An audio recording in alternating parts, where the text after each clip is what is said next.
SNL could be in big trouble after giving Kamala Harris the spotlight for a last-minute appearance while snubbing Donald Trump. The vice president was literally en route to Michigan when Air Force Two suddenly got rerouted to New York so Harris could make the surprise appearance alongside her doppelganger, Maya Rudolph. It's nice to see you, Kamala, and I'm just here to remind you, you got this. Because you can do something your opponent cannot do. You can open doors. I see what you did there, like to a garbage truck, right? I don't really laugh like that, do I? A little bit. The Trump campaign says their candidate wasn't given an SNL invite, and that could be a problem. FCC Commissioner Brendan Carr calls it a, quote, clear and blatant effort to evade the FCC's equal time rule, and explained more to Fox Digital. The FCC equal time rule has been on the books for dozens and dozens of years.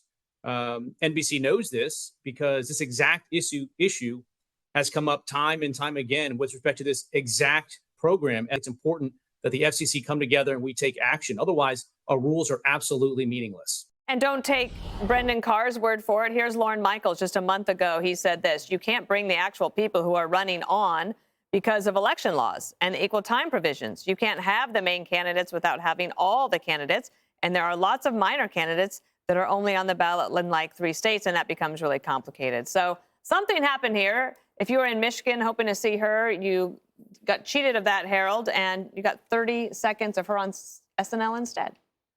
I'll let the lawyers sort out all of those details about the equal time. I thought it was good. I thought it was funny, and they picked fun. They still picked at her a little bit. I mean, Maya Rudolph, when she said, "Do I sound like this?" She said, "Yeah, I sound like this." But I think we all know any coverage like this is good 2 or 3 days before an election, and whether it moved voters remains to be seen. But I think it does show that she has a sense of humor and is willing to even come on with people who make fun of her. I think her and Maya Rudolph are friends, but Maya Rudolph has not held back over the. But Maya Rudolph has not held back. I've watched the show, and she has gone after her and made fun of her for a lot of things that we've talked about on this show. It's funnier when she does. It's indeed true. But by doing this on the Saturday before the election, Judge, that means that if they were going to obey the election laws, equal time rules, that there's no chance for President Trump to even get that equal fairness. They knew ahead of time that this was something, because even the chair of the FCC just commented that this show in particular has had issues as it relates to presidential candidates, okay? The fact that they took Kamala and did not publicize it when it would have been in their interest to publicize it in advance, as it is, they got 4.75 million viewers. If they had said in advance, they probably would have gotten more, but there's a reason that they didn't promote it. And the reason is they knew that there would be a complaint to the FCC. And as the chair just says, there has to be consequences. Otherwise, there's no point. They can't give Donald Trump equal time because there's not another Saturday before the election. And I think what's so interesting is this is perfect for Kamala. She didn't tell anyone on Air Force Two that they were going to reroute instead of going to Michigan, come back to New York. Nobody had the Wi-Fi so that they could let everyone in New York and the press know we're going back to New York City.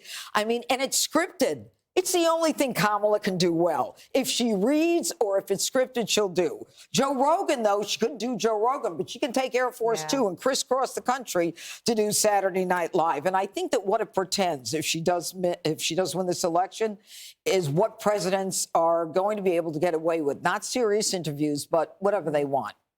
Trump was great on SNL before, Greg, but they won't give him another chance.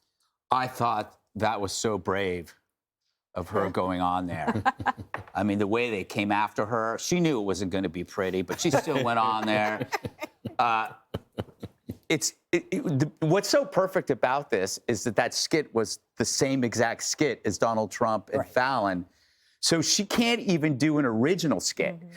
I mean, she has to plagiarize even the skits for SNL. They can't figure out what to do with her. So they go, let's just do the old one with her in it, because honestly, we have nothing for her. And I felt bad for SNL because they are comedy welfare for the Democratic candidate.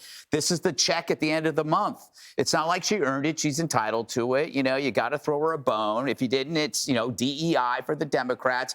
And they treat, it's kind of sad. They treat her like their special relative, you know, a little slow, not good on her feet, but she's family, you know. And but you know what? The real story was Raskin on Bill Maher saying he wouldn't certify the election. I mean, this is a guy who ran Jan 6, said that, like, if it's, you know, I'm not going to, you know, and it's like, and that was the question that they were posing to every Republican. You know, are you going to certify the election? Are you going to accept the election? No, you're going to want to make sure it's fair. And everybody was pulling their hair out. Raskin says the same thing, and no one says Yeah, and they just go, oh, okay, great. Yeah. Comedy welfare is my new favorite term. I love it. I love it. Jesse knows what that is. Jesse, can you beat that? Yeah, if you're comedy welfare for Democrats, what is exclamation point for Republicans? You know what? It's free market, ha-ha. Okay. Sure.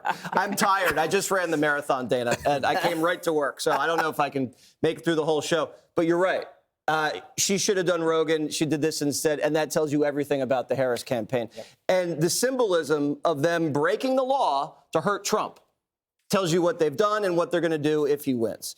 And they should have invited Donald Trump. It would have been funnier. Yeah. It would have gotten better ratings, but they're willing to sacrifice their core mission, which is laughter and profits, to hurt Trump. Now, I don't really think it matters because it's too late. It's not like this is going to change anyone's mind, but it shows you that Trump has to run through this rigged system to win, whether it's 60 Minutes, whether it's these biased debate moderators, whether it's this or anything like that. When he wins, it's going to make it even more sweet.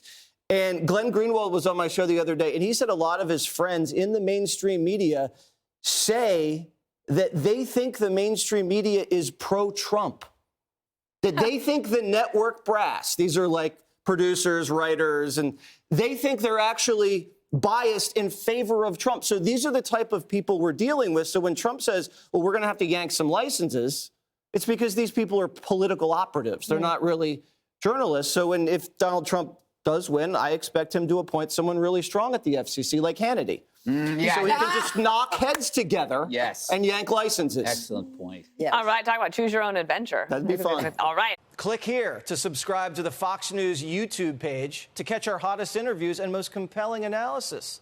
You won't get it anywhere else.